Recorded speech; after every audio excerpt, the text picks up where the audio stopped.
tentang solidariti Palestin. Jadi kita nak tutuplah di segmen terakhir kita ni.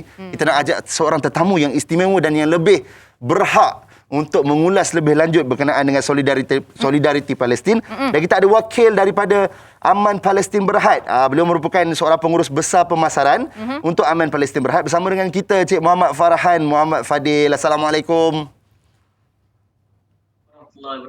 Alright. Okey, menangkan kita ada Encik Farhan di sini kan, kita nak ambil kesempatan ni nak dapatkan update yang terkini sebab kita semua sedia maklum pada 21 Mei yang lalu genjatan senjata telah pun berlaku dan mungkin Encik Farhan boleh kongsikan bersama dengan kami apakah yang telah berlaku selepas gencatan senjata yang telah berlaku pada 21 Mei yang lepas.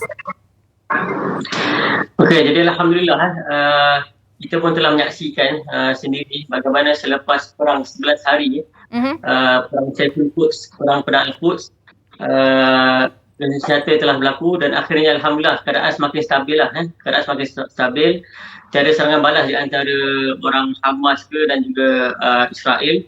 Kecuali sedikitlah provokasi yang telah dibuat oleh rejim Zionis di kawasan Masjid Al-Aqsa, tetapi bukanlah signifikan, bukanlah besar. Jadi alhamdulillah setakat ini itu yang telah berlaku sekarang ini. Jadi kesan perang kita lihat sekarang, kesan perang itulah sangat teruk. Seperti kehancuran rumah, kemudian ada yang telah kehilangan anggota keluarga dia, ada yang cedera, ada juga yang telah kecacatan ataupun OKU lah sebab cacat dan sebagainya. Dan tak kurang juga dia berkesan langsung kepada emosi, psikologi. Ramai juga kanak-kanak yang trauma dan sebagainya. Jadi pasca perang ini merupakan pasca ataupun tempoh yang sangat penting untuk kita bina balik Gaza, bina balik Palestin, untuk bina balik kehidupan ekonomi sosial masyarakat di Palestin. Jadi kalau kita lihat sekarang ini, dalam tempoh seminggu lebih ini, banyak proses-proses pembersihan telah dijalankan nak bersihkan tanah, nak bersihkan rumah-rumah telah hancur. Lepas tu ada juga yang nak uruskan bom-bom yang tidak meletup. Digunakan pihak penghapus bom gunakan, dan juga bom-bom ni juga akan digunakan oleh Hamas sendirilah untuk mereka gunakan sebagai senjata untuk lawan Israel nanti akan datang. Jadi banyak terkesan, antaranya elektrik, putus, patuk air, pembahan dan sebagainya lah Dan juga kalau tengok sekarang ini sebenarnya musim ataupun waktu sesi akhir persekolahan, maknanya time periksa. Tapi apa yang berlaku, sekolah telah hancur.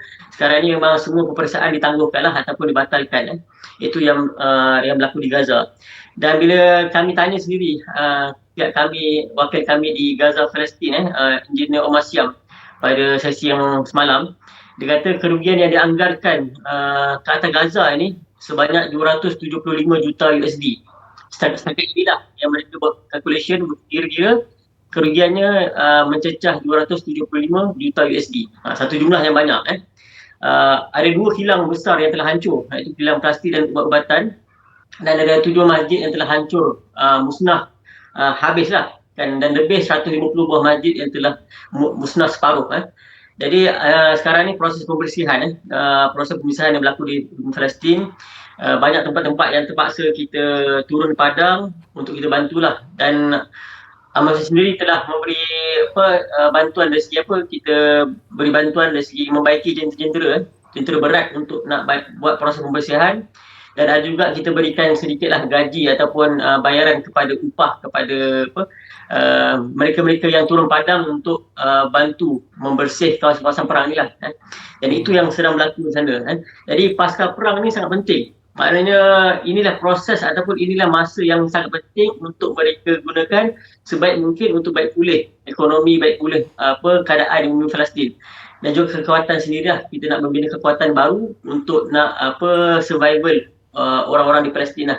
Okey, membina kekuatan baru. Saya suka ayat tu Encik Farhan. Boleh Encik Farhan kongsikan dengan bersama Aman Palestin ni, bentuk bantuan yang diberikan tu dekat Palestin tu, bentuk bantuan yang macam mana tu Encik Farhan? Untuk kembalikan kekuatan. Ada dua kategori lah. Satu, orang Arab sebut istihlakiyah ataupun benda-benda yang one off ataupun benda yang sementara lah. Contoh pack makanan, perubatan sedikit dan sebagainya. Dan ada juga yang berbentuk tanmawiyah ataupun pembangunan. dan itu yang antara projek-projek yang kita buat lah. Jadi sekarang ini kita telah lalu fasa yang pertama, kita telah beri bantuan perubatan, alat perubatan dan sebagainya, atau kita beri wang tunai kepada orang yang cedera parah dan sebagainya lah. Dan juga pack makanan. Sebab apa, mereka ni rumah telah hancur, jadi kita berikan makanan yang boleh terus makan. Jadi itu yang penting sekarang ni. Jadi kita juga berikan tempat-tempat perlindungan sementara, maknanya rumah-rumah untuk bayar rumah sewa dan sebagainya, untuk mereka survive pada permulaan awal, fasa awal ni. Fasa yang kedua pula yang kita akan cuba agihkan bantuan ialah kita nak agihkan dari segi pembangunan infrastruktur ataupun prasarana lah kan. Di antara projek kita buat, kita nak bina balik baik pulih rumah-rumah yang telah rosak. Kita juga telah memberi dana untuk nak membina satu unit kecemasan Hospital Ar-Razi di Baitul Maqdis dan juga Hospital Aman Palestin di Gaza, Palestin. Dan insya-Allah setakat ini bantuan telah kita berikan hampir mencecah 5 juta ringgit lah untuk kita bina balik bumi Gaza dan juga Palestin secara khususnya. Alright. Jadi mungkin kita nak ambil kesempatan ini tanya Encik Farhan sendirilah, bagi mereka yang ada keinginan lagi nak memberi sumbangan, macam mana caranya? Sebab kita tahu dekat luar tu ada macam-macam cara. Betul. Tapi kita nak tahu yang sahihnya daripada Encik Farhan sendiri. Okey, siapa-siapa yang berminat untuk menyertai bantuan kecemasan Palestin yang telah kita lancarkan pada 10 akhir Ramadan sampai ke hari ini, kita masih membuka peluang yang luas lah. Siapa yang nak memberi infak, memberi sumbangan, yang pertamanya boleh bank in ke mana-mana akaun bank Aman Palestin. Pastikan nama akaunnya akaun Aman Palestin Berhad lah, Aman Palestin Berhad. Sebab ada juga yang ambil kesempatan yang menunjukkan ataupun tukar nama nombor akaun dia tapi masuk ke akaun lain lah. Jadi kena pastikan nama Aman Palestin Berhad, itu pertamanya. Yang kedua juga, boleh juga layari laman sawan kami amanpalestin.net ataupun jomnyumbang.com. Ataupun yang terakhir, yang ketiga mungkin boleh hubungi cawangan kami yang terdekat lah. Kita ada 20 cawangan di seluruh Malaysia ni. Tujuan dia supaya kita dapat reach kepada lokaliti, setiap lokaliti yang ada ni. Jadi siapa yang berminat nak panggil untuk ceramah ke, nak kongsian ke, boleh panggil terus cawangan kami atau menyumbang di cawangan-cawangan terdekat lah, insyaAllah. Okey, baik Cik Farhan, kita masih ada tajuk kita, Solidariti Palestin. Secara peribadinya, Cik Farhan sendiri, apakah pandangan Cik Farhan bila kita melihat ramai rakyat Malaysia yang menunjukkan kesedaran dan solidariti terhadap apa yang berlaku di Palestin dan secara umumnya di seluruh dunia? Apakah pendapat Cik Farhan? Jadi alhamdulillah, konflik yang terbaru, yang terkini ni memang membuka mata masyarakat dunia antarabangsa lah. Dan juga kita punya tanah air kita, Malaysia juga kan. Ramai NGO, artis-artis, hatta NGO yang bukan berlatar belakang dengan Palestin juga turut membantu untuk kutipan dan sebagainya. Dan saya kira ini satu benda yang positif lah, satu benda yang perkembangan yang positif, di mana kita semua bangkit berjuang bersama untuk mempertahankan bersolidariti untuk Palestin.